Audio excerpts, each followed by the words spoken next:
All right. Welcome into another episode of Hockey Royalty Live, the official podcast of hockeyroyalty.com. The four amigos are back here talking dev camp, free agency, and around the Pacific, as well as the Kopitar extension and PLD's press conference. Get in the chat, like and subscribe, and let's go.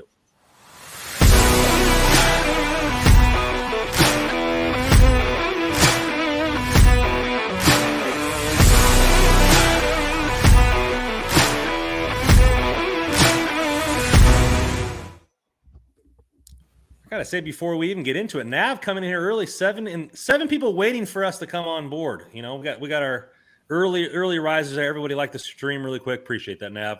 Noah clicked it, done. I love it. Hit that little bell. You get notified whenever we start. So that little bell. Welcome in, guys. We're going back to back with the four of us here. I like it. You know, getting summertime blues out there. You know, getting the four amigos together. But how are you guys doing? How was your week? It was good. Kind of feels like that summer has officially begun in the hockey realm with Dev Camp behind us. But so we're kind of in this lull, especially today, right? Like there's like no sports on TV. Yeah. I just like after the All-Star game for the MLB, it's just like purgatory for sports wise. But here we are. We'll fill that void there. I guess I sent out maybe 20 Dynasty fantasy football trades today out of boredom. That reminds me, I need to get my league going. It's like the training camp for football is like right around the corner. That's what I'm excited about. So once training camp comes for football, a couple weeks in, then hockey's like right around the corner. So we're getting there. I took over this team, and this guy was bottom 4 in the league. So I was like, all right, I'm going to go. It's kind of rough, like paying almost $100 and then going into a rebuild right away and knowing that you're probably going to be throwing some money away for the first couple of years. But I had Cooper Kupp. I was able to get CeeDee Lamb and a first for Cooper Kupp, which great value for Dynasty. And then I turned Derek Carr and Aaron Jones into a first plus a young player. So stacking up on those picks, and hopefully I can hit some of those and then turn it around. But yeah, that's my first year doing Dynasty, and I'm in 3 of them already, so it's been cool. Joe, how's the summertime treating you and the kiddos? Busy. The 2-year-old, almost 2.5-year-old started soccer again this week. His next little session, so we'll see how that goes. That's always entertaining. Like you, I am in Dynasty baseball, though. Not as big into football. I actually don't like fantasy football, if that's weird. I do one league because I've just been in it for a while, but I like the grind of baseball. That is my favorite one. I love hockey because it's long too, so I love it. So I just made some deals myself random because the whole league gets itchy, I think, whenever there's not baseball on, and it's a pretty active league, so which makes it a lot of fun. But that's something to keep the juices flowing in this kind of lull of sports. So not bad. Kyle, how's things with you? Fresh off the dev camp? Busy. Went to dev camp for 3 of the 5 days. Went to a Dodger game last weekend. Finally got to see them win one, so that was good. But they actually did something different this year. Instead of fireworks, they had like a little drone show that they were doing. I thought that was pretty cool. But other than that, just been busy. No sports on a day, so just waiting until tomorrow. Nice. We got some people in the chat. Davo, let's go, boys. Little off topic, but love the Dersey goodbye text. I think we all did too. Wishing Dersey nothing but the best in Arizona. Yep. Richie Rich, good evening, gentlemen. Good evening. Anthony, come in and say, hey, can we start a Hockey Royalty Fantasy Football League? I'll participate in that. Let's see if we might be able to get that cooking this year with maybe a little 12-teamer or something like that. I like that, Anthony. I like it. We'll see if we can get something going. But before we get anything going, we're going to start here with our sponsors here at DraftKings. New customers, download DraftKings Sportsbook app and use code THPN. Just bet $5 and score $150 in bonus bets instantly. That's code THPN only at DraftKings Sportsbook, official sportsbook of Hockey Royalty Podcast. Let's get going here, boys. Let's start it up with the Kopitar extension. I knew it was whispered around that he was going to sign. People thought it could be. Some people were wanting $5 million. Some people thought that it was going to be closer to $9 million. Sat right in the middle at the 2 for $7. Seems kind of like a steal if he plays like he did last year. Obviously, we don't know when the drop off will be or if there ever will be one. Joe Pavelski is still playing strong at at the journeyman there. So what did you guys think of the extension? Was it a little bit more, a little less than what you expected? And how do you expect Kopitar to play during these next 2 years? I'll start with Kyle on this one. So when I got the news, I was just coming back from lunch from that little break that they had in development camp. So I was coming with one of my buddies, and I saw that he signed for I think it was 2x7, right? 2x7 was the contract. Yeah. I thought it was a little high. I would thought it'd be like maybe around between the 5 and 6 range. But I mean, Kopitar has shown no signs of slowing down, so I guess I can get on board with it. So, but I mean, that's all I pretty much have to say. Very short to the point. Joe? Yeah, listen, whatever he wanted, I mean, it wasn't going to be anything more than obviously what he had before at the 10 million. So he's still playing, as you mentioned, at a really high level. It's going to come off at some point, but it's a 2-year deal. I presume his last year of his last deal, he, again, shown no signs of slowing. Really, he's such a smart player, and his style of play, I think, is going to allow him to be a productive player for the next 3 years, frankly. I mean, maybe he's not going to be – there will be a drop-off in production at some point, but, he offers so much more, too, than just that he'll still be a player that's probably worth that money in each of these next couple of years. So I just think it's great. I love the fact that he said he wanted to be a kind of a one franchise guy, and it's hard to envision him in another uniform. So I'm pumped because I just happy that this is done. It's not going to be a conversation, in camp or in next season or anything like that. It's just done. It's over with. Now go play. Yeah, were there any definitely. whisperings around the arena there, Russ, for you, or about this extension and where it would come in at, or were you surprised as well? No, I was pretty surprised.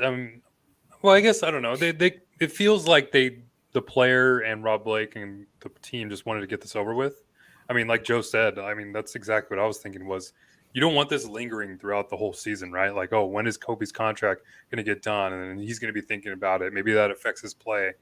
But yeah, just knock this out of the way. I mean, it's great. They pretty much got it done. There's a few days after the deadline was open. So, I mean, it's good. And as far as the value of it, I think it comes in right at the value of what Kopitar is and probably will be. I mean, you hit the nail right on the head, Randon, in terms of comparing the player, and it's Joe Pavelski. When Joe Pavelski was 35 years old, he signed a 3-year extension at $7 million AAV. And that was a few years ago. That was in 2019.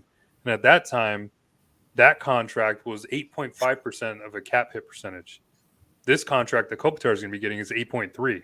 So you're looking at even less in terms of what it will cost the team the next few years or the next 2 years after this final year of his contract runs out. So I don't think it's necessarily like a hometown discount, but I don't think they had to overpay for it either. I mean, Kopitar is obviously still the best player on the team. I don't think there's any denying that. So if he can just play up, I mean, even close to what he did last year for the next few years, I think that's a win. $7 million, sign me up for that for the next few years, and we'll reevaluate it. Maybe he's got a little bit more left in the tank after this contract's over. Yeah, for me, I was thinking my biggest question was not where he would sign. I figured it would come around this, but I thought maybe was there going to be a hometown discount? Was there going to be hey, let's go chase another ring, $5.5 million, use that cap space to go and kind of chase it down, chase it again for another cup run, maybe do a year at a time, wait for the cap space to go up. I don't know. And kind of just go year from year. But I really think that 2 for $7, if he keeps that play up is perfect, if not a steal in that book. The question is Kopitar's play style the type of style that is going to age nicely, Joe? I think so. I mean, he's in great shape still. Like, he physically is playing 20 minutes plus a night, and you can't do that at that level in that league, in any league, but especially that league, if you're not in great shape. So he keeps himself in really good shape, obviously, for him to be able to do it physically.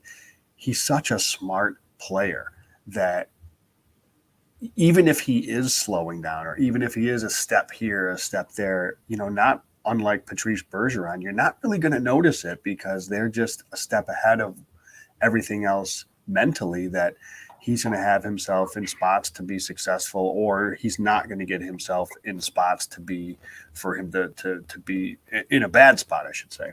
So yeah, I think so, because he's not a player that's predicated solely on, say, speed, for example, right? A true north-south guy that once that goes, he becomes really, it's a totally different player. I mean, he's such a well-rounded player that, yeah, I mean, I think he's going to be able to chip in a multitude of ways.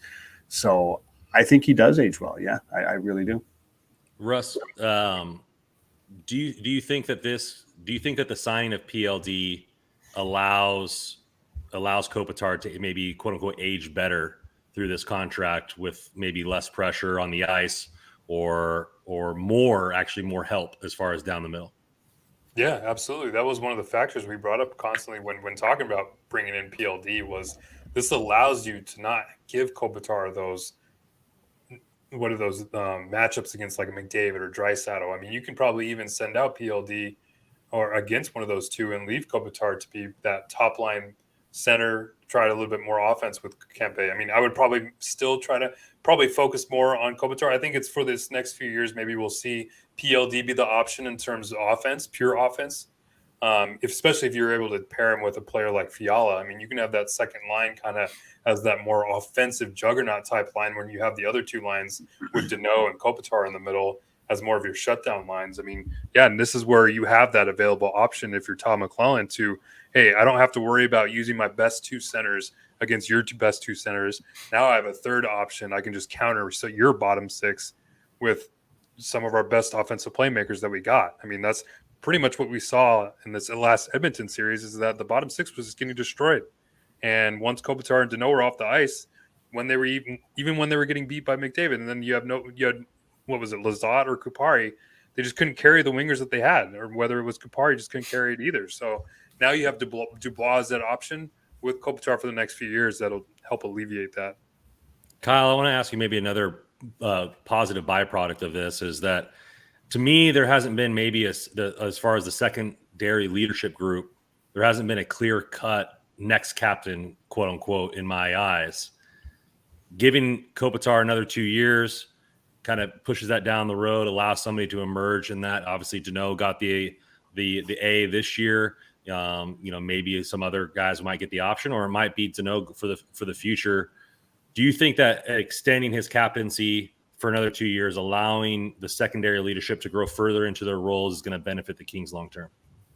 Yeah, I believe so. If you can keep Kopitar around as the captain for another 2 years, you still have that leadership, and it allows, maybe a guy like PLD to maybe take on that torch in a couple years, or, Mikey Anderson, or, Drew Doughty's going to retire in a bit, but those are the two I can think of. Even Phil Deneau, even if he's down, Matt Roy, if he stays around longer, you got Brant Clark going to be learning in a couple years.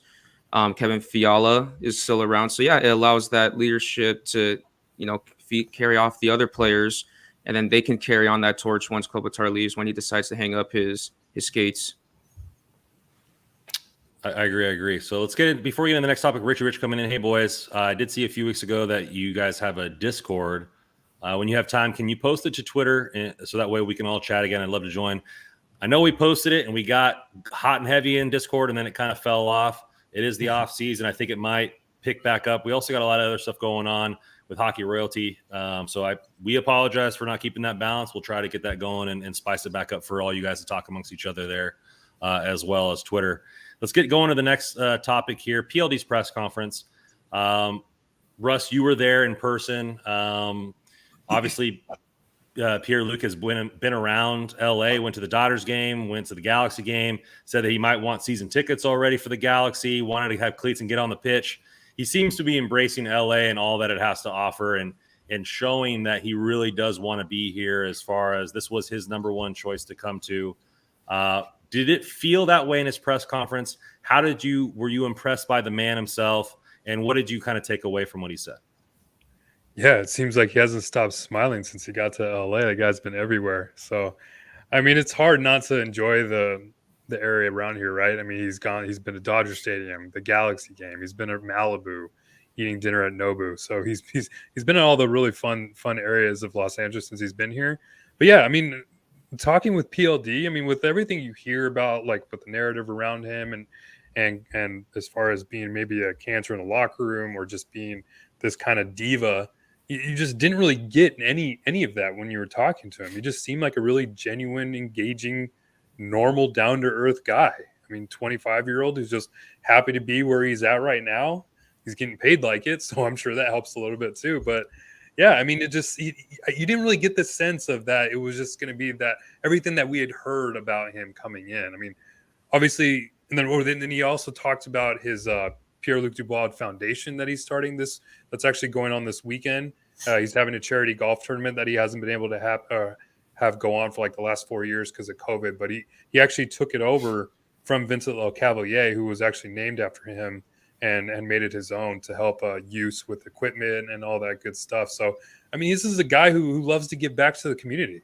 And I think the Kings have actually done a really good job with that because, I mean, you think about it, like Kevin Fiala, just his first year with the Kings last year, and he won the Jim Fox Community Service Award. I mean, and then now you have Pierre-Luc Dubois, and I've heard that he's already looking to get stuff like that started in the Los Angeles area. So these are players who maybe come across as those type of superstars that don't really like to help out, but they really do. They're guys that really want to help the community, give back a little bit. And we saw a little bit of that in Pierre-Luc Dubois in our conversation with him. So like I said, he's just a real down-to-earth guy. But yeah, he's saying all the right things so far, right? He's mentioning Kopitar, how he's not getting enough recognition. I mean, that'll make Kings fans happy. He's here because he wants to win a Stanley Cup. But all this sounds good right now, but I'm sure we won't start judging him until the puck drops in October. So we'll have to wait, I guess. But it's off to a good start for now. Joe, you were the biggest proponent of that he was being unfairly judged. Yeah. Maybe fairly judged in Columbus, unfairly judged in Winnipeg, and during the signing. I think the main thing that stuck out to me was he said, I get to finally show who I am. Being in a place that you want to be, starting over as a young 25-year-old man. I know at me at 25, I didn't know who I was. I think this really gives him a chance at a fresh start. What do you think as a man that can do for you and as a hockey player? I'm hoping for him it's just like a sigh of relief. Like all the talk can be set aside. There's no more rumors. There's no more of this. It's just he can settle in now. He can enjoy this summer. Then he can get to work and do what he does best and then just play hockey for the next bunch of years in Los Angeles. So he doesn't have to worry about the outside noise, And yeah, like you said, I really thought it was so overblown over these past few years. And even when you go back to Columbus, I genuinely think this entire narrative is built around that one shift that continues to get played over and over again. And it's like, he's not the first person to ask for a trade. It's happened in the history of sports. And he's not the first person to have an issue with John Tortorella. They just didn't see eye to eye. Many don't. They butted heads. Again, could he have handled it better? Probably, but he was 20 years old. And I don't, whatever, it is what it is. If anything, in Winnipeg, it was the opposite. He didn't ask for a trade. If he did right by the organization in telling them, just so we're all on the same page here, I'm not signing a long-term extension. He could have said otherwise and said he could have hemmed and hawed and not done anything and not allowed Winnipeg to get a nice package for him. If anything, I think he did a good thing by Winnipeg by being transparent, being honest. So I think so much of this is just because of that one shift, which, hey, he played that way. He did it. He has to earn it and kind of own up to it, I guess. But for God's sakes, that was years ago at this point. I mean, I think the narrative was completely overblown. And I'm hopeful that I'm happy that he's kind of seen this opportunity to say, like, fine, I can just kind of breathe now and show everybody who I really am. And I hope he embraces that. And I hope he's able to. Shoot, I hope he has a great season production-wise too, because then he's going to be adored in Los Angeles. So, no, I said it before. I had and still have zero concerns about that whole narrative thing and cancer and locker room.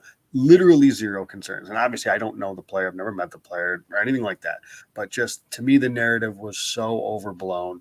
And if he chose, he held the cards more or less. So him choosing where he wants to go, wherever he ended up, I was confident he's going to be an impactful player. So just real quick too. I mean, you think about it. I mean, in Winnipeg, he's being touted as their number one center. I mean, with everything going on in that situation, and then Columbus before that with Tortorella, he's coming into the best situation he's been in since he's entered the NHL. I mean, this is where I fully expect him to have a career year. I think this could easily be a year where he just ups the production value like a ton. I think there's still another level in Pierre-Luc Dubois' game, but it'll be an important year for him too, because like with everything going around with the players that were traded to get him, I mean, if it gets to a point where you see Gabe Vilardi scoring like 30 goals and Pierre-Luc Dubois struggling, then yeah, people are going to be raising some pitchforks here. But for me, like I'm with you, Joe. Like I have no concerns over what the player and his attitude and everything like that. Everything I've seen, everything I've heard, he's the right player. He's going to gel right in this locker room. Obviously, we've talked about the players that are already in the locker room in terms of Doughty and Kopitar, real good leaders that will help Dubois become a leader himself. But it was also funny, like he talked about how he's like, he can help the young guys. And I'm like, bro, you're 25. Like you're like, you are one of the young guys. Like, but I like that. Like it's like, he's almost thinking like, I'm here to help Quentin Byfield a little bit too. Yeah. That's where I was going to get at. Because the pressure of being a top 3 pick. Exactly. And having to turn around a rebuild an organization, that's a lot of pressure. And he can definitely relate to that. That's something I think we haven't really thought of either. I mean, he's pretty much gone through the same situation Quentin Byfield's gone through. Having all that pressure, like you mentioned, Randon, of being a top 3 pick. Oh, what if you're not producing? There's going to be scrutiny. You're going to be hearing so much outside noise. So I wonder if that was like, I was thinking about that at the time. Like, I wonder if the team kind of had mentioned that to him. Like, hey, look, we have Quentin Byfield, number 2 overall pick.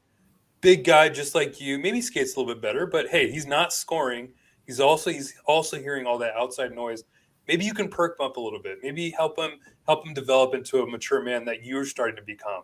So I wonder if that's why he kept mentioning, like, hey, I'm here to teach the younger guys as well as learn from the older guys. Because, I mean, that's a statement. Like, you don't come in as a 25-year-old thinking, like, you're going to be helping younger guys, especially when there's guys like Kopitar or Deneau already on the team. So I wonder if that's something that he's already instilled. Like, him and Byfield are going to be together for training camp, maybe learn a little bit from each other. Maybe the Jersey Deneau coffee rides will be the PLD and Byfield coffee rides to the stadium. Funny. Yeah, Dubois and Deneau are supposed to be hanging out in August. So Deneau seems like he's becoming like the guy who's going to get all the guys together, like go out for stuff, which is great. I mean, he seems like that type of guy. It's just, I'm sure he's a little disappointed he doesn't have his coffee buddy in Jersey though. Kyle, I want your opinion here. We went. I set both the other guys up. I'm gonna let you have a little free for all here. What was your takeaway from the press conference, and maybe a point that you want to kind of hit home here before we move on? So I will admit, Joe and Russ probably know this, that I was not a big fan of the option of going for PLD, just because the history about asking out for a trade, being a clubhouse cancer and all this other narrative. But as time went on, I slowly started to join that side of, trying to get for him. And one thing I can take away from this press conference is that narrative of he doesn't care, or he got fleeced. I think it could be put to bed. What I saw from the replay of his press conference, that this is a guy that cares. He wants to win. He wants to be here. And he looks like he's loving LA life. And, he should be. I mean, he just came from Winnipeg and Columbus. I mean, LA has better weather. You can't beat that. So, but he looks like he wants to win. He wants to win a Stanley Cup. And maybe it may not happen this year, but he's here for 8 years. And I get the sense that this guy, he really cares. It reminds me a lot like Phil Kessel with the Leafs, how there was all these narratives about him not caring or winning, and then he goes to Pittsburgh and he helps them win 2 cups. Not saying it can happen here with the Kings, but why not? I like it. I like it. Marco Zhang is coming in here saying PLD and Fiala for 100 points each this season. I'm all for that. That would definitely be a career year. Let's flip the table here and get to the young bloods. Dev Camp was this last week. Both Russell and Kyle went. So we're going to be hearing from them and their experiences here. Joe and I are just going to take a little seat back and listen to the fine music that is their voices here. Let's start out with the most impressive, the players that you were most impressed by. Kyle, I'll give you the head start on here. Who were some of the players that you were most impressed by? Or maybe just talk one so you guys don't overlap there. Okay, I'll go with one, but I might sneak in a second one here. Sorry, Russ. No. But one of my favorite was obviously Alex Laferriere. When Russ and I were there, we were watching, the scrimmage and these drills, and I just kept talking to him, saying, like, look how good he is with the puck along the boards, and he's got that big step on the outside that he can score on. He just looked really good. He looked hungry out there. He was all over the ice, and especially in the scrimmage. Even though Team Black got dominated 7-1, I thought he was their best player on the ice. He was just all over the place. He was looking for pucks. He was trying to create stuff on the rush. He was winning puck battles along the boards. He wasn't giving up on plays. And I would say another one is, this is the first time I've actually seen him in person. I just only see him on highlights and juniors, is Francesco Pinelli. I'm thinking him and Martin Chromiak can develop some great chemistry. And I'd like to see Marco Stern put them on a line in Ontario this year. I'm looking to hear Pinelli, the Chromiak, shoot, score many times this year. I think it can happen like 20 to 30 times. Pinelli's got good hands. He can pass the puck. And sometimes he may pass up shots. He may not look to shoot first. But if you have Martin, I don't think he should worry about that if he has Martin Chromiak putting the puck in the net 20 to 30 times next season. I don't think a guy that scored 50-plus goals is shy to shoot in the OHL. We'll see. Russ, where were your positives there if you want to hit on a couple other players? Yeah, man, I can't gush enough about Alex Laferriere, but I think Kyle said everything right about him. But yeah, I'm going to go with that player we were just talking about, Martin Chromiak. Dude, this seems like the type of player that's just turning into an all-around type of player, not that like just sniper. I mean, he was taking the puck to the net. He was doing well in board battles. I mean, he just seems like a more hungry type of player. And that was something that I know Kyle had mentioned to me, that there were times in Ontario, it just seemed like he was really motivated at times on the ice. So now if you can unlock that competitive nature, that competitive fire in the player, especially when you give him a head start at the regular season, since he's coming back from last year after having that illness impact him a little bit. So I think you're going to see a new player in Martin Chromiak. But I also want to mention another player that I liked. I think we probably should have just mentioned him as Brant Clark. I mean, there was don't mention that Jersey kind of play that he had the first day. That's what I want to talk about. So it's funny because I remember last week we were talking about this. Like I brought it up how I was kind of worried that Brant Clark would come to camp like knowing or being like overconfident and want to do things that he probably shouldn't be doing. And sure enough, the first scrimmage we see, he's at the blue line. He tries to throw this ridiculous cross-ice pass that gets picked off for a breakaway at the other end. I'm like, oh, there it is right there, his Jersey moment. But on Monday, the scrimmage, he knew he was the best player on the ice, and he showed it. Like anytime he had the puck, he just did whatever he wanted. I mean, that cross-ice pass he had, that Kevin Fiala like turn and just whip it across the ice right onto Ryan Comney's stick. I mean, that was beautiful. It got oohs and ahs from the crowd. You can just tell he was – Randy can't stop smiling right now. He's so happy. You can just tell that Brant Clark was clearly the best player on the ice. And I'm glad Glenn Murray actually mentioned after in the press conference that he kind of played like a forward, probably a little more than a defenseman, which I noticed that too. He was just constantly involved in the play. But that was because he was more or less dictating the play in the offensive zone, is that he was able to do whatever he wanted and rush the puck down low behind the net. So, I mean, it's just a lot of glowing reviews from management, from us. I just thought he was clearly the best player at development camp, and he showed it. I liked his interview too. I mean, I don't know if you guys saw my tweet, but I was like, he said, he was going to take this. He took last year with stride. Like he said it like 4 times in the interview, and I'm like, dude, this guy is coming for throats next season. Like he's not. Like he's coming for that Calder trophy. You know, when you say it one time, you mean it. When you say it 2 times, maybe it's a slip up. When you say it 4 times, you know that he's just saying the right things to say. But he's coming for throats. I can't say enough about this, but I want to get to Russ's tweet here because he said we're going to talk about it on the podcast. Who should start in RD3? Was that Brant Clark or Jordan Spence? I chose Clark. You chose Spence. I want to start with a third party here, Joe. Where do you think you're leaning as of right now before camp? My answer is Spence, but there's a caveat to that answer. I don't know. it's because I think Clark should be LD3, but that's where I'm at. Come on, it's Tom McClellan here. Let's not go crazy. I still say Spence because I just think I don't know what else Spence has to do in pro hockey right now to get his shot in a legitimate shot at the NHL level. And we've seen the Kings be really, really patient with their prospects. So, I mean, I'm not going to be surprised either way. And I honestly, I'm not going to be upset either way. I'm really excited about both of them. It just sucks because I'd like to see them both play, but is what it is. But my lean is Spence. I have an idea. And I was telling Russ this, so he may already know where I'm going with this on Monday when I said it Monday. Glenn Murray said Brandt Clark played like what again? Forward? Well, why don't we get crazy here and put Brandt Clark at 4, go with 7D, put Clark at forward, Spence at 3, problem solved. I like it. Clever. But no, I'll give my reasoning why I say Spence. And it actually really has nothing to do from what we've seen from Clark so far and probably what we will see in training camp. I think this is how it should be no matter what happens in preseason. Brandt Clark is going to be coming in as a player who obviously in Barrie Colts was the number 1 player on their team, played 20 plus minutes a night. I think he deserves to have that playing time in Ontario.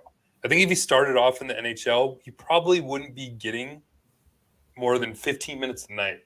And I think, I don't know, for me, I think if he just starts in the AHL for the beginning of the year, you give him that free range to just do whatever he wants on the ice, pretty much. He learns from that. And then you play him 20 plus minutes a night, 22 minutes a night. And then also another thing I was thinking too is let's say we do start Brandt Clark with the Kings in the NHL. And let's say things don't go so well in the first few games. Are you going to send him back down in the AHL after that? Or are you going to keep switching him back and forth with Spence? I mean, we obviously know that the Kings don't really have that kind of roster. I mean, they can't really manipulate the roster as much as they can because of the salary cap right now. So I wonder if I just worry that there's too much of a risk involved in starting Clark in the NHL when you have Jordan Spence available who can go out there, play 15 minutes a night. Let's say he does mess up. I mean, he's a more experienced player playing in the AHL, and he's shown the capability to play NHL games already. I mean, this isn't a player that there's so much more of a downfall or downgrade from playing Spence over Clark. I don't see that right now. Yeah, I think Clark can be a better player than Spence in the long run, but I think for right now, if you want to start the NHL, if you want to start the season with Spence, I think you're fine, and I think we'd all be more than satisfied with Spence running the PP2. I think he'd be a fine power play quarterback in that sense, and then you can get Brandt Clark playing all those minutes of the Ontario Reign, quarterbacking the first power play, and he'd get a lot more experience and garner a lot more experience in that position than he would if he was playing on that third pair, paired with a guy like Andreas Englund. It just, I don't know. I think if you give him more opportunity in the AHL, I think that'll boost his confidence even more than what it is right now. All my emotion wants me to tell you to F off with that analysis, but but it makes sense. I think you are on something there. I wouldn't. I think you play your best player. I think Brandt Clark is better than Jordan Spence. I think he has a higher ceiling, and he needs to make mistakes at the NHL level. Where I think that you're talking about is the Kings. We've said that the NHL is not a developmental league, but you have higher aspirations with the signing of or the trade for PLD than getting eliminated in the first round. So I understand the Spence thing because there's a higher floor this season with Spence as far as lack of mistakes, right? He's not really a mistake prone guy. You don't really see him trying to make the crazy pass all the time, and he's not engaged pretty much in the crease. Like Brandt Clark is, but I think you risk not having the special year that you possibly could have with a Brandt Clark. If Brandt Clark comes out and starts on the power play too and shows that he can accept more minutes. Maybe you see him taking some power play one time away from Drew Doughty if that's really where they want to go to save Drew's legs. Not that Drew would ever want to give that up, but you could possibly see him win the Calder. And like, wouldn't that having maybe 30, 40, 45 points from your third line just because of a lot of power play points, wouldn't that bring a higher level of offensive skill to the team instead of taking the safe play in Jordan Spence? Yeah, no, I totally agree. I mean, I think the thing that's so frustrating in all this, because I agree with you, like, you should just play the best players that you have. And I think the thing that's so frustrating is that it's almost like bittersweet is how well the Gavrikov-Roy pairing did last year. It's almost got to this point where you just can't separate them, which is frustrating because, I mean, imagine you did and you were able to play like a Spencer Clark on the left side or even Roy on the left side. I mean, now you can play them both in the lineup. You have a good pairing of offensive mixed with a little bit of more of a defensive type of player in Gavrikov and Roy with Spence and Clark. I mean, it just feels like that should be the option. But because of Gavrikov and Roy played so well, and yeah, the metrics back it up, I probably would play them too. You don't have that option. That's why we're left with figuring out, okay, well, who's going to be the LD3? And it's going to be Andreas Englund or Tobias Bjornfoot, which kind of is a little frustrating. That's the frustrating part. It's not that Gavrikov-Roy was so good. The frustrating part is they're going to voluntarily, I say this LD3 is an issue. Is they're going to probably play a player that's not as good as somebody that's going to be in Ontario. Yeah, that's the drop off, right? Very frustrating. That's very frustrating. That's the drop off. I mean, there's the drop off from Jordan Spence to Brant Clark isn't that high, right? But from those two players to Tobias Bjornfoot and Andreas Englund, it's like, oh man, like right. Now we're yeah. The tough part is going to be, and now listen, I'm willing to see this out. I have a negative opinion of it right now, but I'm willing to see it out because the tough part is if whether it's Spence or Clark on the right side, if you have somebody that's not capable on the left of, again, as I like to say, moving pucks, being somebody that's active in transition, being able to make a first pass out of the zone, and that is leading to you continuing to have Spence and or Clark hemmed into their own zone, it's going to make them look a little bit worse just because of their partner. Now, Bjornfoot has not been a good NHL defenseman. That said, there has been where in looking at Corey Schneider's tracking on all three zones, where he has had some success is the ability in transition to get pucks out of his own zone. So I'm cautiously, like extreme cautiously optimistic that maybe there's an avenue there for Bjornfoot. I just haven't seen Englund, and I feel bad having like an opinion on the guy. It's just when you see the archetype of this player where he's a big defensive defenseman who takes a lot of penalties and fights, I'm just really not excited about that. And I just don't see how on earth that helps. Now, maybe, again, I'm willing to see this out. Come camp, maybe he is somebody that is capable with the puck. Okay. I'm willing to see that. I'm willing to see that out. But, boy, if not, and he's just kind of a bruiser, you're really doing your team a disservice by not playing them both on that bottom pair and then playing around with offensive zone deployment, making sure they're not starting in the D zone, for example, on a faceoff. The coaching staff can do that. The coaching staff can deploy them in certain ways. That is how they can maximize the potential of this roster. And it could have. I want to see. I'm willing to see this play out, but that's where I'm at right now. I think that's why we're talking about it too so much. It's funny because we're spending a whole conversation on the third pair of the defense, but I think the reason why it's so important is in this aspect is these are two of the best prospects in the Kings system. Oh yeah, and this could be they play at the same position. Yeah, and they play at the same position. So we're talking about who's going to be playing that spot and who they're going to be playing with, which could very much impact whether it be Brant Clark's first full pro season or Jordan Spence finally getting a full shot in the NHL. So that could be it's going to be an important position to watch for the first early part of the season as far as who or how that pairing develops, because we already know the top four is what it is. So that'll be interesting to see how they figure that out. And not to beat a dead horse here, but like, I'm sorry, you said it was Murray that said he played like a forward? Yeah. Like that's why I think he is capable of playing the left side. He can play that more of a bit of a rover style, if you will, and I'd give him just a little bit more of freedom to kind of do some of those things. Be creative, try to get a little bit more scoring from the back end, especially if you've got like a legit shutdown pair in the middle with Gavrikov and Roy, and you're not in the offense from the top pair. Let's be honest, it's not really there. Like, go get it. Go set your ozone face-offs with Clark and Spence. Go get it. Right? I mean, I don't know. That's as we saw hear in Clark July. with Doughty a couple times. We saw him with Doughty a couple times last year, and so they feel comfortable. I mean, yeah, this is obviously going to be the most prolific offensive defenseman the Kings have probably had in years. Mm-hmm. I mean, playing him on the left side, if you really want him to unlock that offense, then give him the opportunity to do so. What about this though? What if they both have Brant Clark and Jordan Spence? What if Jordan Spence quarterbacks the power play too, and Brant Clark plays the half wall, and Drew Doughty, they have two defensemen on there? He's good enough to be an offensive player, and then you have a righty at that position.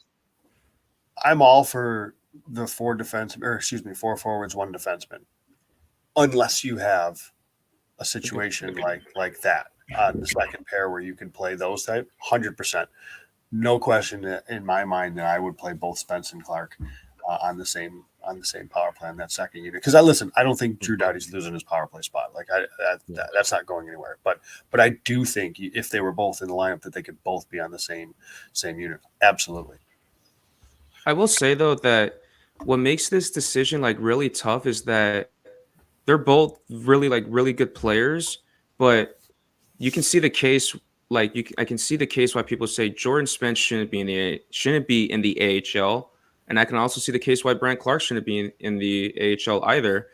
But what I don't want to see is, both of them be on the roster, but one is sitting in the press box and the other one's playing, because I don't think that should happen. But I don't think Jordan Spence should be in the AHL anymore. To me, he's got nothing to prove down there.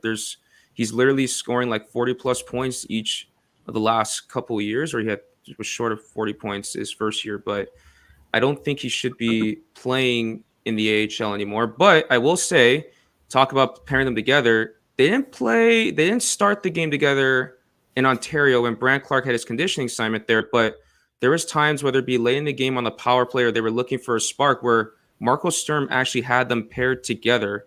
It was a game against Henderson. They were down 2-1 within the final 5 minutes. They were paired out there together, even with the extra attacker on. So if someone says like they shouldn't play together, I mean, I'm all for it. I mean, they've done it together, even in very small sample size. But the only thing is, when the Kings go on the road, they don't have that matchup to be able to dictate that they would be able to do on home. So it's a really tough choice, to my opinion, for Todd McClellan. If Brant Clark doesn't make the opening day roster, that all hell is going to break loose in Kings world. But if Jordan Spence he'll be the leader. But the other part of this, and I immediately thought of the Kings. I saw because Lindy Ruff in New Jersey was asked about a third pairing, not too dissimilar to what we're talking about. At least it's left-right with their situation in Jersey of Hughes and Nemec as a full-time third pair. And I wanted to like strangle Lindy Ruff through my phone, because he said, you've got to be careful getting too young too fast, especially on the back end. I'm like, no, shut up. Don't say that. Dude, I will say sounds so good. I mean, Luke Hughes, we know who he is. Oh, good. We know his brothers. And then Simon Nemec. I mean, if you guys didn't see him at did he play at the World Championships, didn't he? Mm-hmm. That's stacked. Yeah, he looked so good as a kid playing against all these men at the World Championships. Man, I mean, New Jersey we're going to be seeing another rematch of Kings New Jersey at the Stanley Cup final, because New Jersey is looking pretty darn good. But that quote I saw, I'm like, that's exactly. And I'm not. It's not unfair. It's not. It's just live a little. Kings Rule coming in here. Hey, we love Hockey Roti. We love you too. Please smash that like button. Thank you guys for being in the chat. We're 45 strong right now, so appreciate you guys coming here. Before we get to who we were unimpressed with, we have a quick question with Richie Rich. Was the lopsided scoring more about the offense or the goaltending, or how did you guys view that? Offense. Yeah, it was. Glenn Murray even mentioned there was really no defense being played. Like I had people asking me like, "Oh, what, Eric Portillo on the team that let in 7 goals?" Nah, I mean he was just pretty much being hung out to dry. I was actually very impressed with Portillo throughout the few days. I mean, obviously it's just mostly drills and stuff, but when you see just how big he is in person, how much of the net he takes up, and he's got that little bit of athleticism to his game. I mean, you can see that you can see what the team sees in him. I mean, seems like the player that can be a starting goaltender in the NHL. But like we've talked about on this a couple times, I mean, we just fully expect him to get at least 1 full season in the AHL, maybe 2, and then you kind of see what happens after that. But I'm liking what I'm seeing so far. I like what I saw from the goalies too. Yeah. Let's get into who left something to be desired. Which prospect were you kind of excited about that maybe let you down a little bit, or you were expecting a little bit more from? We'll start with Russ on this one. So hard to be like who left it like more to be desired. I don't know. I kind of would have maybe seen it. Like I don't want to be too hard on the player, but maybe I would have saw a little bit more from Dvorak. He just seems like a langy player that's just. I don't know. I don't want to be so tough on him. It's like it's weird because I saw this same thing from Jack Hughes last year when he was there. It's a kid. He's new to this environment, new to the team, new to the coaching staff and all that. So he's kind of timid a little bit. Does Dvorak speak English? I believe so. Yeah. Okay. So, which could have. I mean, going to a new spot and not knowing how to speak to anybody would be rough. Absolutely. Yeah, absolutely. So, but yeah, I think I don't know. So I maybe just was hoping for a little bit more. I know he played a little bit of power play time. He wasn't really necessarily a problem for the teams that he's playing on, but I don't know. Maybe would have liked to see a little bit more out of the 2nd round pick. What about you, Kyle? It's really hard to find just one player or to single them out, but I'm gonna go with prospect that's more of a project right now. That's big, just like Samuel Hellenius, is Caleb Lawrence. He's still learning how to use his size. There was times in the puck battles where I expected him to probably dominate that drill, but there was times where he's still learning. You can see that he's still learning how to use his body frame. And there was also plays in like a 3-on-3 drill where he looked kind of a little bit late in his assignment. So that was pretty much it. I didn't expect a lot, but I was kind of a little disappointed. But he still showed that he's a prospect. And I see a question here by Nav saying, how did Krieger look? I really like Cole Krieger. I think he's really smart with the puck, and he looks. I don't want to go too high, give him too much praise right here, but it kind of looks like a little bit like Matt Roy on the left side, a little bit, just steady and just makes the smart plays. He doesn't try to do too much. He definitely had that. So he's going to be a career AHLer like Muvari, who's just steady, right? No, but it's funny because with Krieger, like I think of like that Steve Buscemi meme where he's like, "Hey, how's it going, kiddos?" Like that kind of thing. Because Krieger, he's like 25, and you get like 18, 19-year-old kids in here. But yeah, like I'm with you, Kyle. I mean, I thought like there were times when I'm watching Krieger play, and he played like a man among those young boys there. It's funny because I mean, he felt like the adult in the group. He's got the beard going and everything like that, and you just notice throughout the play he was just more physical, always on the puck, always hunting the puck. So it almost just made me like realize like, okay, maybe we're not watching Krieger enough, we're not talking about him enough, because this could be a player that, hey, who knows, maybe the left side is obviously an issue for the Kings. Maybe he plays well enough and he earns a spot in the NHL at certain points. So it'll be something to watch in the AHL with the rain, how Krieger does and who he gets paired with. Maybe he's the one that gets paired with Clark or Spence, whoever gets left down there. I will say one of my favorite moments was in the scrimmage Monday where we saw Otto Salin and Atu Yomson get tangled up and Yomson knocked off his helmet. I was looking at the schedule. They both play in the same league in Finland, so there's gonna be a couple matches. I'm really excited to see how that rivalry brews over there. We were talking. I wonder if there's already been a little bit of bad blood between those two. I think they've been playing that league together already. So yeah, there's a little history boiled over from there. Were they screaming at each other in Finnish? I couldn't hear or tell, but they were going at it pretty hard. Started in the D zone and ended up coming out to the center ice, so it carried on a bit, but. He looked really good, too. There was a play where he made a mistake on the blue line on the scrimmage that led to a Chromiak 2-on-1 goal that beat Portillo's short side. But from what we saw especially from Sean O'Donnell, he had high praise for Otto Celine. Yeah, Celine's got a lot of confidence in his game. A lot of confidence, you can tell, especially with the puck. Maybe his decision making isn't that great yet, but I mean, who am I explaining? I mean, it's Sean Dursey pretty much is what I'm explaining. You kind of got that feel just from watching him. You can see those offensive capabilities, but maybe that decision making just isn't there yet. But I'm curious to see how that player progresses because he skates really well. I really like the way he skates. Winona's Big Brown Beaver comes in here saying that will Krieger make a push for the roster? I just don't think there's any spots for him at this point. No, maybe in a year or two. Maybe in a year or two, we could probably see it. Injury call up, maybe something like that going there. We talked about this. Well, actually, before we get to like some just random players that I poke out there, who are you most impressed with among the first timers? I'll go with Ryan Comney. The first thing I noticed of him is his shot. He has a ridiculous wrister. Really quick hands. And then he scored 2 goals in the scrimmage too. I mean, he's kind of a smaller player, but obviously noticeable scoring. Looks pretty confident out there. So I'll be curious to see how he does. He's going to the University of New Hampshire, I believe, this next coming season. So that'll be a player to watch. The 6th rounder in this past draft. What do you think, Kyle? Yeah, I would have. That's a hard one to top. I mean, I would have to agree. It would either be him or Celine that was there. But to go away from that question, I would say one of the invites that really caught my attention was Ben Steeves. All that guy did was just pretty much seemed to score in every scrimmage that I was there. So, but Ryan Comney, there was a play in his second goal where he just got to the middle of the ice in the offensive zone. He just got his stick up and just redirected the puck. So he seems to know where to go in the right areas. And for a guy that's his, for how tall he is, he's able to find those areas pretty well.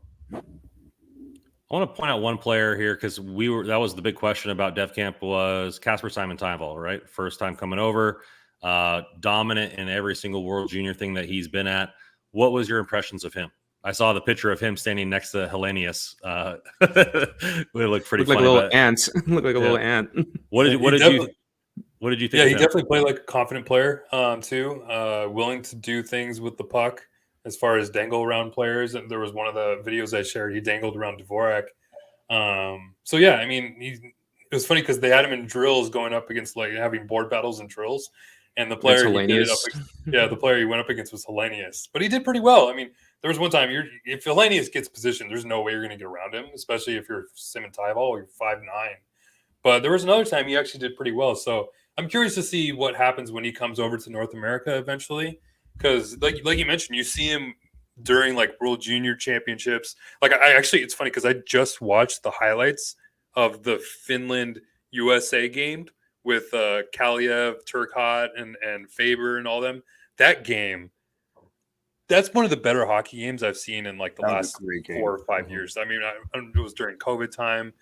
I mean, dude, like it's especially like as a Kings fan, you're watching Turcotte and Kaliev and Simon Tynevall, all these throwing it way back. Faber, all go crazy during this game. Simon Tynevall had 2 goals. Kaliev had the game winner. Oh, and it was just like man, like Alex Turcotte, can you just be that player? Like just you're wearing the A for that team. You win the gold medal. Like, oh man, there's a player there. I just want to see him healthy. I want to see him play in the NHL. But yeah, I'll swing back to Simon Tynevall. I liked what I saw. I'm just curious to see more. Let's flip it over here to around the Pacific. So we do this segment every once in a while, talking about the rest of the league, how it's shaping up, how maybe it affects the Kings. So Joe's been silent for a long time. I'm hitting you first, big guy. What was your most interesting signing or move from a member in the Pacific? So that you liked. Yeah. So for me, side note, I'm just sad at the Calgary exodus right now. You guys know my Flames and this is just it's not going well over there. Edmonton, Edmonton. Connor Brown is a very intriguing signing. He played with McDavid in Erie in the OHL and lit it up, of course. This is a guy that's scored 20 goals in the NHL a couple of times already. He's almost a half a point a game player. He's coming off a massive injury. So how he responds and kind of jumps back into things is going to be interesting to see. But Edmonton added a potential 50-plus point guy to their lineup for league minimum. That could be a really under-the-radar sneaky signing. And again, maybe if physically it doesn't end up like, working out because he can't get back up to where he was before speed-wise or whatever. But of all the signings in the division that I was like kind of intrigued by, or like it was kind of caught my eye, that was the one. I think that's a really, really good pickup for Edmonton. That was one of my top ones there too. I really like that one as far as intrigue. Russ, where are you going here with the signing or move that you thought was a good move for that team? It's interesting though with the Pacific. I mean, you kind of look around the teams, like not a lot of teams made big moves, right? You think about it, like the Kings were obviously the most active team in the Pacific Division in terms of acquisitions and making moves. But I wonder how that'll affect the standings in terms of at the end of the season. But one of the more interesting moves that I saw made, or the one I liked the best, it was kind of the more under the radar. It could just happen recently, and that was Phil Zadina going to the Sharks. I think it's just such a low risk, high reward type of move. I mean, we've seen these prospects who maybe what was he, top 10 pick, I think 6th or 7th overall a few years ago. I mean, we've seen some of these players who have left teams that didn't really work for them, move on to newer teams, and then all of a sudden they unlock this new player they are. And we saw just some of last year with Eli Tovanen going from Nashville going to Seattle, and then he all of a sudden just started scoring. So I think that's just such a smart move for San Jose, especially for a team that is not expecting to win. Just give them top 6 minutes and then see what happens. You took mine, man. I thought I was going to sneak under the radar with that one. I like it too. Not a lot, right? I think I like it too, just because you look at his player card. He's a very good defensive player, 96 in the athletic play card on defense, offensively leaving something to be desired. But he could play that role, especially with the young team. You're going to see probably Eklund over there, as well as a lot of other young guys, and he could play that middle six defensive role, kind of like Iafallo in that area, and be and have no pressure. Like he's not going to be required to do anything of note for that team. And maybe you get a spark where, hey, he's a 25-point guy or 35-point guy, that he's not having to play for Detroit. So I thought that was a good signing. So I like that one from you. What do you think, Kyle? Yeah, man, it's really hard to find just one good one for me that stood out, because as Russ said, there weren't a lot of, besides the PLD trade, there's not that many big moves going on in the Pacific. And a lot of it has to do with a lot of the teams some of the teams are, in a rebuild mode. One probably doesn't know what they're doing, and that's Vancouver. One is, just about to tear it down probably in Calgary. And then you have, 3 teams that are strapped for cash at the top of the division with Edmonton, Vegas, and the Kings. So there wasn't really, it was hard to pick one. I would say if I just had to go with one, it'd be probably the Kailer Yamamoto going to Seattle. I think he could probably fit well in the bottom 6 for there. And, maybe I'm probably not going to like it because he's probably going to kill the Kings like every game they play, but it is what it is at this point. But it was just hard to pick one. There wasn't that many big splashy moves, and I understand why. Yet, I will add because I think there are going to be a big splashy move in the Pacific Division. I think Erik Karlsson's going to go out, I think is one. Seattle's doing something, I think. This is a team that I think Seattle's got a good amount of cap space too, right? And they've got some young centers. Boy, would William Nylander look good in a Seattle uniform, as Toronto is $1 billion over the cap. I think there's a move to be made. I don't think Calgary's done, and I don't think Seattle's done. I think there's going to be something coming in, and I still think there's more to happen here in the Pacific. Let's move it over to the puzzling moves. Which move left you scratching your head? I'm going to flip it over to Kyle. You can start this round. All right. Well, I got a couple that kind of I didn't like. That those were the ones that stood out. Kind of funny. The ones four that of us got to speak here, buddy. You don't get the whole segment. I'll probably have someone say it as well. So I'll probably go with probably the one that's probably may not be said. It's probably Ivan Barbashev. If you 5 years, $5 million, I think that's probably a little too steep for me. For But looking at the numbers, I didn't get a chance to put get notes together really quickly for this. But to me, this is like a signing that, when you see players that are entering the last year of their contract and they're in the playoffs, it's also about winning. But the main thing for them off to the side is cashing in. This is in the playoffs. Everyone's watching. The fans, the media, teams, everyone's watching.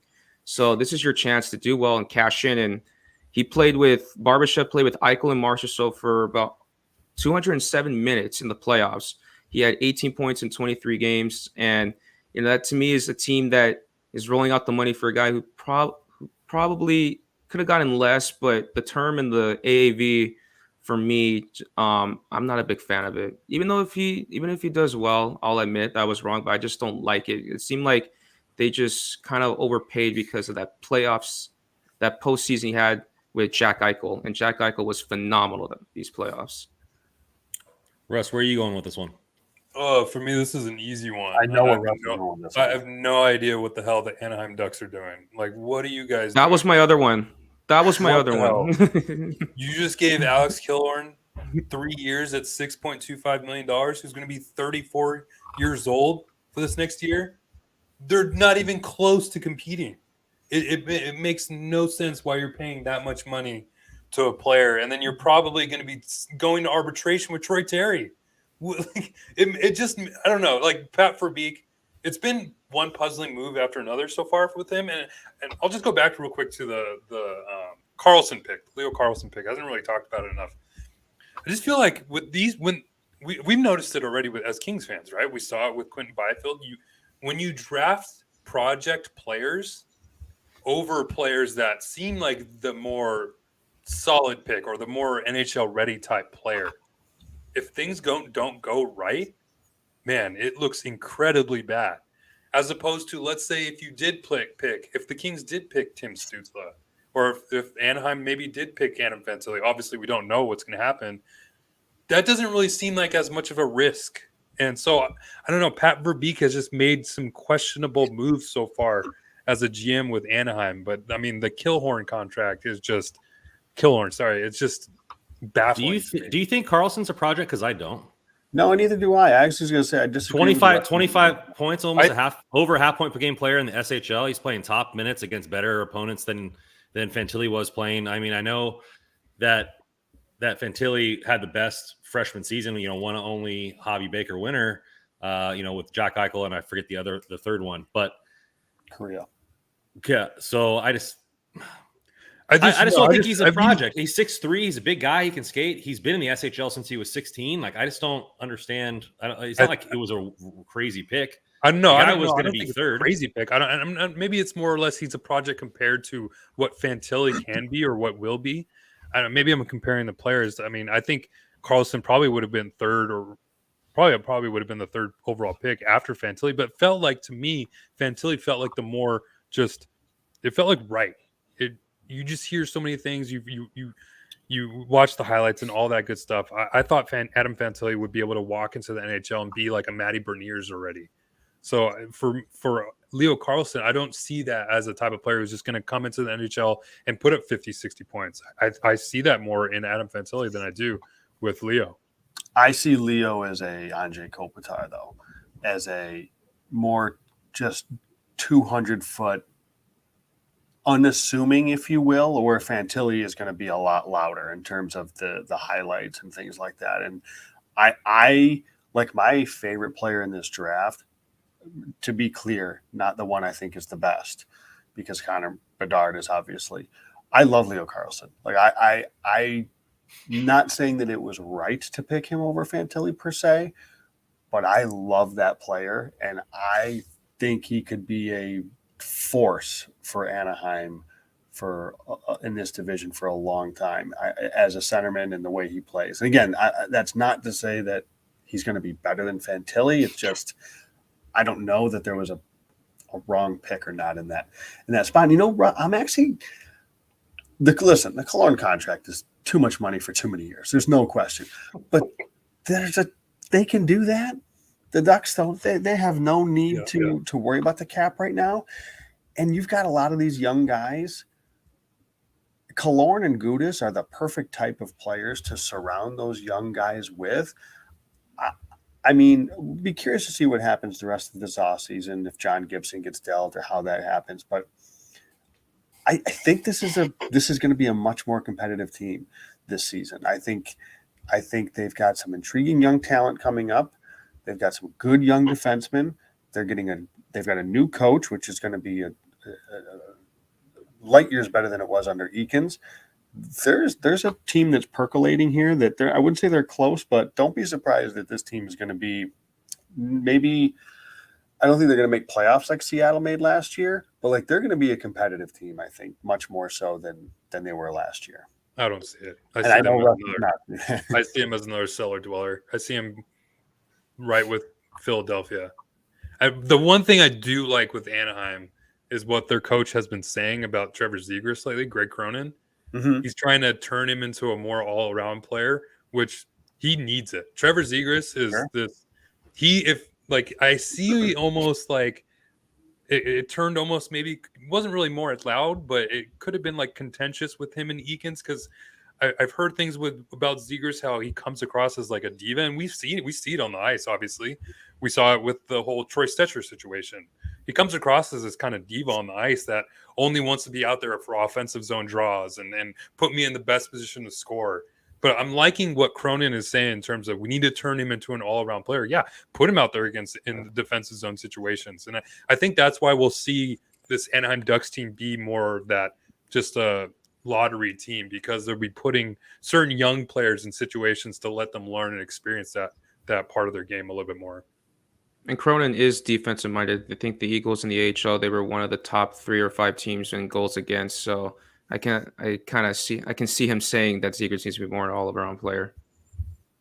And then, again, look at that. They've got, I'm excited about that Owen Zellweger too, for him to come up. I think it's an interesting team. I think they're going to be a lot more competitive. But they'll be fun. They'll be fun. For non-Kings fans, they'll be fun to watch. Because the next topic is where's the most intrigue for the team, and you took the whole topic there for me there, Joe, because that was mine. I think Ducks were mine. Damn, you took it. It's fine. I love it because you brought up a lot of good points. I really like the Gudis signing for them. Not the money or anything like that. I don't know what he's doing. He hasn't won a ring yet, so maybe he just wants some more cash. But you saw, and I'm like, for toughness sake, I'm not really a fan, but you saw Anaheim got bullied. Zegras got bullied a lot because of his antics. You have all these young guys. I expect Leo Carlsson to at least get 9 games to start next season, and maybe they throw him back into Sweden. McTavish, I wouldn't be surprised if they move Zegras to wing and put him with McTavish and see how that goes. They should. They should. McTavish is an all-around better center. But you have a lot of young guys. Drysdale's going to be coming back, especially off a major injury. He's more of a flashy guy. Like having a guy that's kind of had that enforcer to where he could stick up for a lot of these young players and allow them to be the offensive juggernauts, and without and being able to dole out punishment. I think that team could be not – I was about to say scary good, but that's not where I was trying to go. I think they could be very interesting in the fact that you could see some – like big jumps in talent with this team as the season goes along and how this team gels. McTavish, I've seen nothing but good things out of him. Terry has been great for that team. I don't think that they'll be a bottom dweller. I kind of see more of that with San Jose in my opinion, but I could see them get hot for 2 weeks or a week and be like, oh man, this Ducks team, you're seeing flashes of what the future could be with these young kids. Drysdale was amazing his rookie year. Injury plagued second year, kept him out the whole season. Will that power play be a lot better? You don't have Klingberg just playing zero defense for all these young kids. So I think that this team that is going to be interesting. The new coach is something there because Eakins was atrocious. The thing with a bunch of what ifs, and we've known this as a rebuilding Kings fans, it either can go great or it can be disastrous. So I just don't think there's a middle ground here. I think you're going to see a lot of great hockey in spurts, and I think you're going to see a lot of terrible hockey in spurts. Where they level out when the season ends is going to be interesting, I think. Yeah, I think one thing to look for with the Ducks is that goal differential. I'm curious. Obviously that's the only thing that they'll be looking at, but like I said earlier, Cronin is defensive minded. If they make some improvements there, then I'll consider that a good year for them. But how long did it take the Kings to get acclimated to the 1-3-1? Like almost like 50 games. Like, I mean, and even they weren't that good at it the first year. So, yeah, there's going to be lots of growing pains for this Ducks team going into next season. But I think they have the talent there. They're going to suck. And that's fine. All right, Mr. Negativity, where's the most intriguing team for you this season? No, the most intriguing team is always every year. Welcome to the next episode of What Are the Vancouver Canucks Doing? Nobody knows. Nobody knows what they're doing. They bought out I did like Ekman Larson. Dude, I have no idea what that team is doing. Just fucking sorry, excuse my language. Never like that on here. But just rebuild already. Just do it. Just what are you doing? Give Andrei Kuzmenko trade everyone. You should have traded him during the deadline. You could have got like a ton for him. And then now all of a sudden you sign Susi, which I think is actually an underrated signing. He's fine. Yeah. But it's the same team. And you just think Rick Tocchet's going to fix anything. He's not. I mean, I have no idea what that team does every year. They seem to be really banking on we're running it back with this same core. Expecting nothing. Well, I'm praying for health with Thatcher Demko. Like, I don't know. I mean, I think it's a tall ask. I think they missed the boat. I'm just blown away by that JT Miller contract. That's got to be Horrible. I'm like, good Lord. Yeah, I'm so glad that you said that, Russ, because I was sitting here thinking, does anybody know what Vancouver's doing ever? I don't even think Vancouver knows what Vancouver's doing at this point. All I can see when you brought up Vancouver is like the dodgeball where the announcers are like, oh, they're doing absolutely nothing out there. That's a bold move. Let's see how it works out for them here. Exactly. Pepper Brooks. Yeah. Cotton needs new shorts. All right. I love those two. Yeah, I don't know. Man. The Canucks are an enigma. I mean, it's weird because you look at their roster and there's a lot of good players, right? You have Pedersen, you have Miller, who's still somewhat a decent player, just maybe being overpaid. Quinn Hughes, Besser, Demko. I don't know. If you were rebuilding, would you trade away Pedersen? No, he's still young enough that you can kind of build around him. You should have traded Miller. They traded who's the player I'm missing? The player they traded New York. Horvat. Horvat. Yeah, they traded Horvat. Smart move. Got Bolivier. Why didn't they trade Besser? I thought they were going to trade Besser. He's got 2 years left still. 2 years. So you still could trade him. It's 2 years at $6 million, actually. That's not bad. So trade him maybe at the deadline, trade him in the next offseason, figure it out there. But yeah, they still have decent young players there where they got Atu Ratu in that deal with New York. Quinn Hughes, obviously a young player. Pedersen. Just keep those three and build around those three players. Yeah, they're in a weird, they're in a bad spot where you're kind of in that middle. And yeah, they're at that position where they're like a borderline playoff team, but that's never going to go deep in the playoffs. They don't. And it makes no sense to me because the 2023 draft was the deepest draft in a long time, and you had a bunch of players that you could have got first round picks for. Yeah, exactly. Like everybody like harps on Dallas Eakins for what he did in Anaheim. Is like, dude, I thought he did an incredible job. He did exactly what he should have been doing. But like if you look at the Flyers, like they just like now all of a sudden they want to rebuild. Like, okay, maybe a year too late, even though they got Mitchkov. But yeah, the Canucks have just, I don't know. You can say the same thing about the Flames too, but I don't want to harp. That's bad luck. That's bad luck. They were dealt a. They got goalied every game. That's denial, Joe. That's denial. Yeah, it might be. Kyle, you want to cap us off here with what's team you're most intrigued by? Probably not the right or the wrong reasons. I'm very intrigued to see what Calgary does. They just traded Tyler Toffoli last week. They got a couple of young prospects in the AHL that could probably make some noise, knocking on for a roster spot in the NHL. They also have that prospect that they signed out of Harvard, Coronado, who was really good for Harvard last year. And they also have, in my opinion, I know Jesper Wallstedt gets a lot of acclaim for one of the best goalie prospects. Dustin Wolf should be in the NHL, in my opinion. He's got nothing to prove down there in the AHLs, but we're going to see what they do with either Vladar or Markstrom's probably going to be Vladar.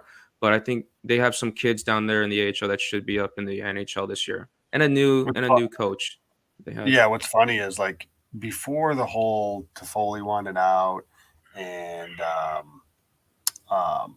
there's questions around Lindholm. I was like, just run it back. You've got a new coach. You integrate some of the Coronados, like you said, the Pospisil, some of these young players, get them integrated. A couple of tweaks. I mean, they were dealt a rough hand with their best two players, saying we don't want to be here.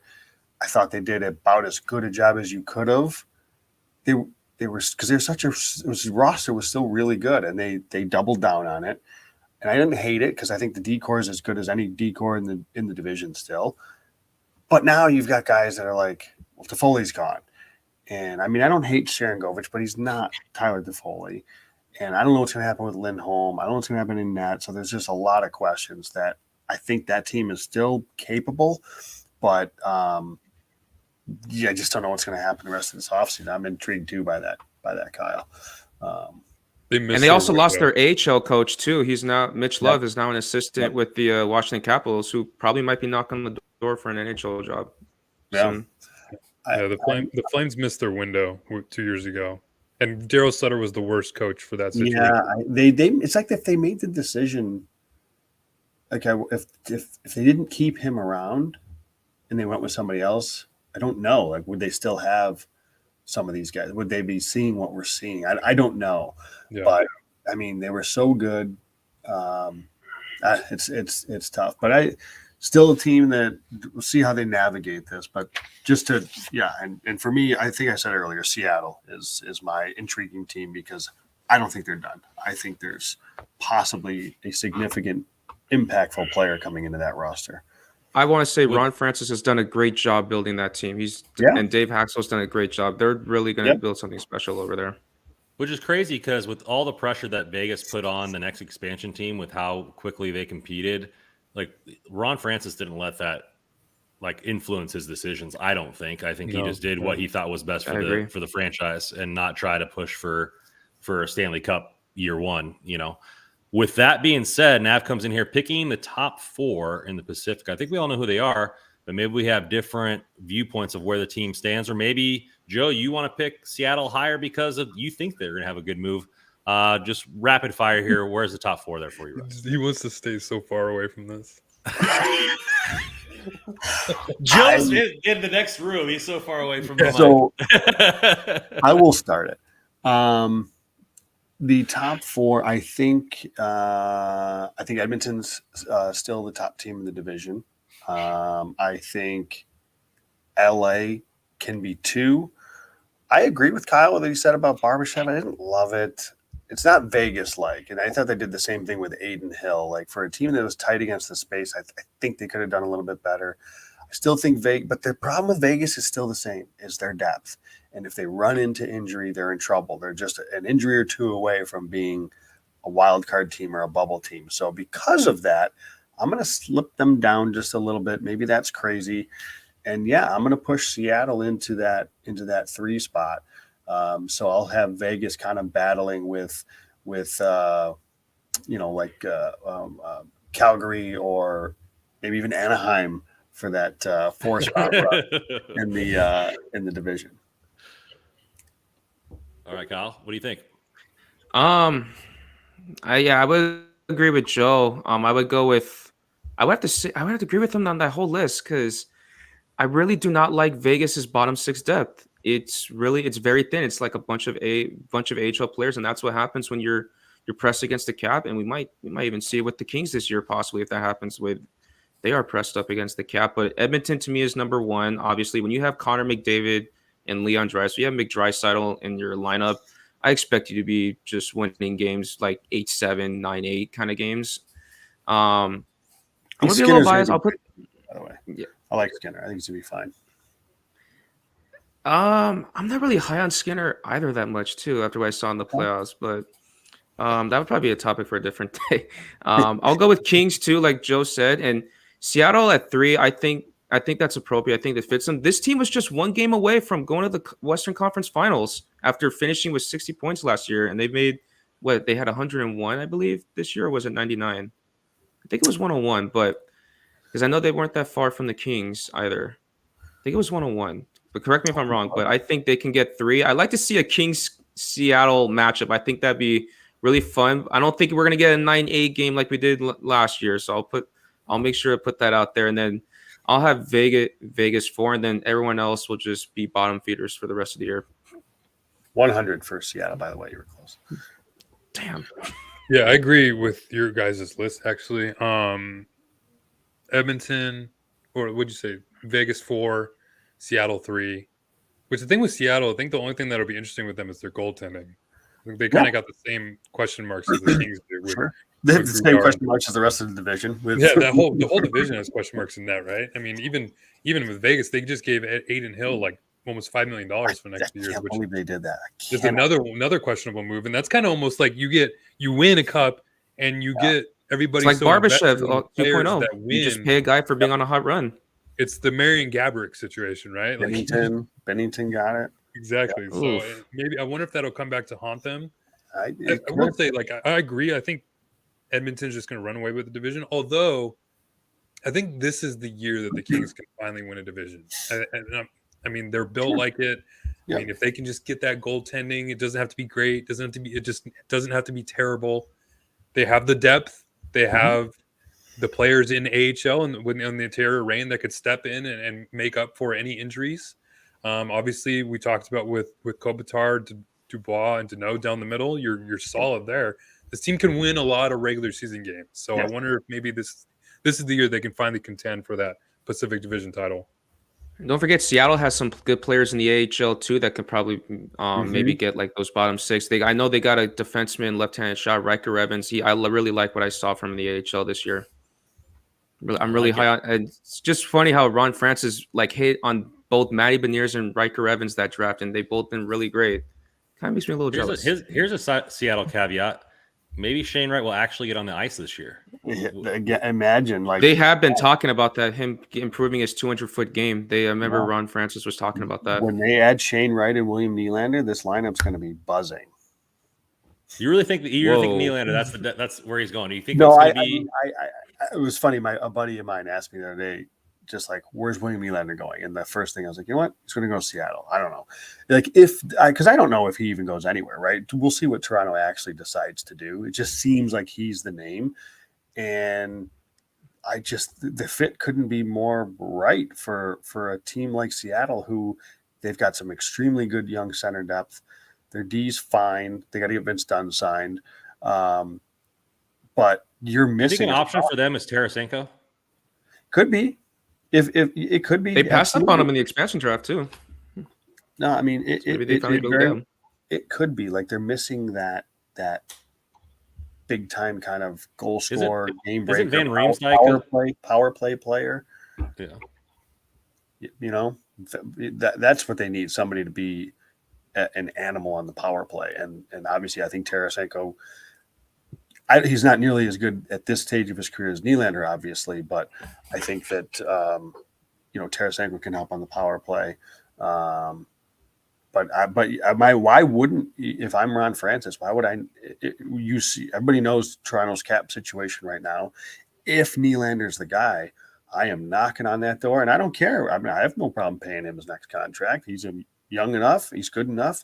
I'm good with it. So I'm knocking on that door if I'm Francis, especially knowing you've got cheap players in the system. Like, you have a cheap Matty Beniers, right? You have a cheap Shane Wright right now. You have a cheap Ellie Tolvanen who found a whole new style of play. So this is a team that I think you're missing that one piece that could make them a pretty dangerous team potentially. I like it. Well, appreciate you guys. This has been a great one here. As always, you can find all of the articles for Hockey Royalty at hockeyroyalty.com. Please follow us at hockey_royalty. Hit that like and subscribe button. All of our Twitter handles are floating down the bottom. If you feel like spending some money, our DraftKings code is THPN. Appreciate you guys for coming to chat. You guys are always welcome here. We love our fans. We're going to be putting out some new episodes here every week, continually going into the rest of the season, maybe twofer if we get feeling frisky and want to put out an extra episode. Thank you guys for coming in here. Appreciate talking to you guys as always. And on this podcast, go Kings go.